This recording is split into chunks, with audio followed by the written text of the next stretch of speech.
Hizi hapa ni zana 5 rahisi na zenye nguvu sana. 1. Acha kuzungumza na usikilize. Kabla hujajibu au kujitetea, pause kwa sekunde chache kama 3 hadi 5. Itimo.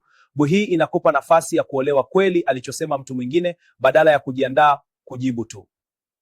2. Rudia kwa maneno yako mwenyewe. Mara baada ya mtu kumaliza kusema, rudia kwa ufupi. Kwa hivyo unamaanisha kwamba mine au nimesikia unaposema kwamba hime. 3. Uliza maswali ili kuolewa, sio ili kushinda. Badala ya kusema unakosea kabisa, uliza swali kama unaweza kunieleza zaidi kuhusu maoni yako juu ya hili, au unaweza kuuliza ni nini kinachokufanya uone hivyo. Tuko pamoja dada? Tuko pamoja mkuu.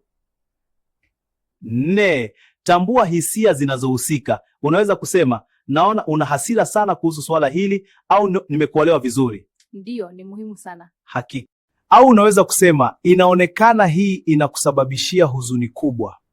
Hii inaonyesha kuwa unajali hisia zake, sio hoja tu.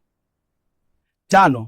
Tumia mimi badala ya wewe. Badala ya kusema wewe unanikasirisha kila wakati, sema ninahisi huzuni au kuchanganyikiwa wakati tunaposhindwa kuelewana. Kwa kuongea hivi inazuia mtu mwingine kujihisi kama anashambuliwa